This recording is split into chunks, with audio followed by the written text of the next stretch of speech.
السلام عليكم ورحمة الله وبركاته. dhegeystayaal meel kastoo aad joogtaan ugu soo dhawaada warkii caalamka ka imanaya shabakada wararka xididka news qaybteeda raadiyaha. Qodobadeenna warka ugu doorana waxaa ka mid ah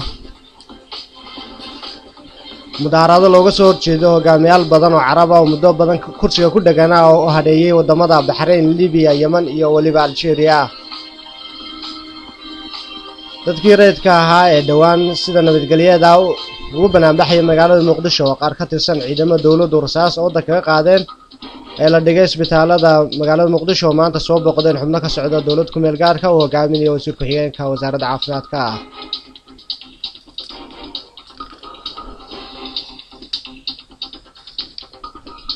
macallimiinta dugsiyada ee gobolka Awdal ay maamusho dawladda oo ka cabanaya mushaar la'aan muddo dhowr bilood iyadoo ay dhawaan joojisay dawladda Soomaaliya lacag laga qaadi jiray ardayda wax ka barta dugsiyada dawladda.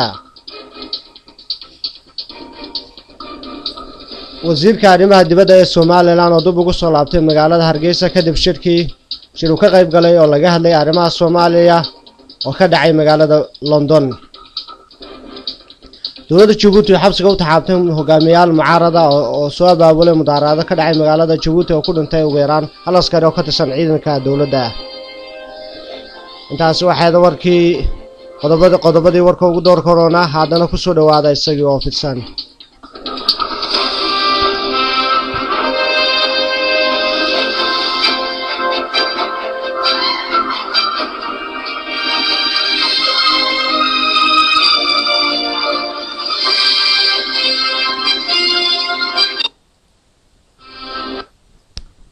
السلام عليكم ورحمة الله وبركاته. dhegeystayaal kusoo dhawaada warkii oo fidsan.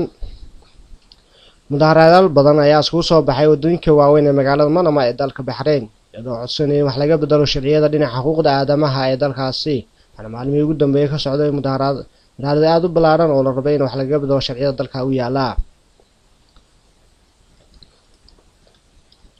waxaa maanta lagu arag wadooyinka waaweyn ee magaalada caasimadda ee dalka Bahrain ee Manama ciidamada booliska taasoo ahayd amar ka soo baxay dawladda Bahrain oo ay ku sheegtay inay rabtay inay kaga fogaato khasaaro badan oo soo gaara dadweynaha. Maalinta Jimcaha ayay ahayd markii ay isfarasaareen booliska iyo mudaharadayaal badan taasoo sababtay inay ku dhintaan dad gaaraya boqolaal isla markaana dad badan oo dhaawac ahi ay buux dhaafiyeen isbitaalada magaalada Manama ee caasimadda dalka Bahrain. dhinaca kale wadanka Libiya ayaa la sheegay in boolisku Libiya uu ku isticmaalay mudaharadayaasha xoog xag dhaaf ah taasoo sababtay inay dhintaan dad gaaraya 104 qof gaar ahaan magaalada Baqaasi sida ay sheegeen ururada u dooda xuquuqda aadamaha ee dalka Libiya. dadka mudaharaaday ayaa codsanay in xukunka ka dego Muammar al-Gaddafi oo muddo 42 sano xukunka haya dalkaasi kadib markii uu inqilaab militari ku qabsaday dalkaasi 1969kii. sidoo kale mudaharad ballaaran ay ka socdaan wadanka Yemen kaasoo lagu codsanayo in xukunka ka dego Ali Abdullah Saleh oo isaguna muddo aad u badan soo hayay xukunka dalkaasi. dhawaan ayay ahayd markii dad u badnaa dhalinyaro oo banaanbax ka dhigay magaalada Muqdisho. banaanbaxaas oo ahaa mid si nabadgelyo u socda ay kaga soo horjeedeen dawladda ku meel gaarka ee Soomaaliya iyo sidoo kale xarakada Al-Shabaab.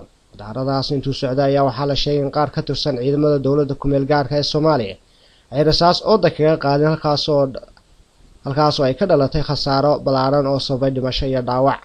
dadkii ku dhaawacmay ayaa la dhigay isbitaalada magaalada Muqdisho. haddaba maanta ayaa waxaa soo boqday dadkaasi wasiir ku-xigeenka wasaaradda caafimaadka ee dawladda ku meel gaarka isagoo u qaybiyay dadkaasi qofkiiba $100 isagoo sheegay lacagtan ay ka timid xafiiska ra'iisul wasaaraha ee Soomaaliya Maxamed Cabdullaahi Farmaajo.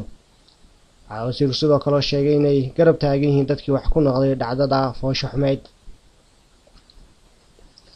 macallimiinta wax ka dhiga dugsiyada gobolka Awdal ee dawladdu maamusho ayaa cabasho ka muujiyay mushaar la'aan haysta muddo dhowr bilood ah iyadoo dawladda Soomaaliland joojisay lacagtii laga qaadi jiray ardayda ka dhigata dugsiyada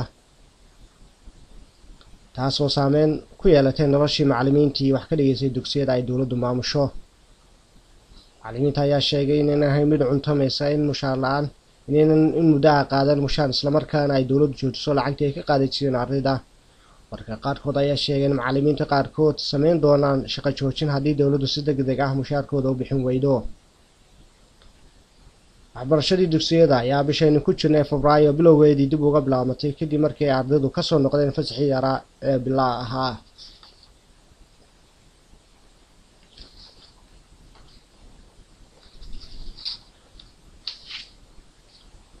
wasiirka arrimaha dibadda ee Somaliland Dr. Maxamed Cabdulaahi Cumar ayaa maanta ka soo degay airportka Cigaal Airport ee magaalada Hargeysa, waxaana halkaa ku soo dhaweeyay wasiiro badan sida wasiirka waxbarashada, maaliyadda iyo cabinet ministerka Xirsi Cali. wasiirka ayaa maruu ka hadlayay safarkiisa ayaa wuxuu sheegay inay ka qayb galeen shir caalami ah oo ay soo qaban qaabisay dowladda Ingiriiska. uu sheegay inay ka mid tahay dowladda ay aadka u saaxiib yihiin dowladda Somaliland. shirkaas ayaa waxa uu ahaa shir caalami waxaana ka soo qayb galay Somaliland, Puntland iyo dowladda ku meel gaarka. waxaa sidoo kale ka soo qayb galay shirkaasi xubno ka socda beesha caalamka, waxaana ka mid ahaa midowda Yurub, Mareykanka, Ingiriiska, Shiinaha, Jarmalka. ayaguna goobjoog ka ah shirkaasi ururada jaamacadda Carabta, ururka midowda Afrika, Kenya, Ethiopia iyo waddanka Djibouti. ujeedada shirkaas ayaa loogu sheegay sidii wax lagu qaban lahaa arrimaha cakiran ka taagan dalka Soomaaliya sida amniga iyo siyaasadda. dhawaan ayay ahayd markii ururada mucaaradka ee Somaliland gaar ahaan ururka UCID uu eedayn usoo jeediyey dowladda Siinayo isagoo sheegay inay wado qorshe ay ku mijaxaabinayso goon isku taagga Somaliland.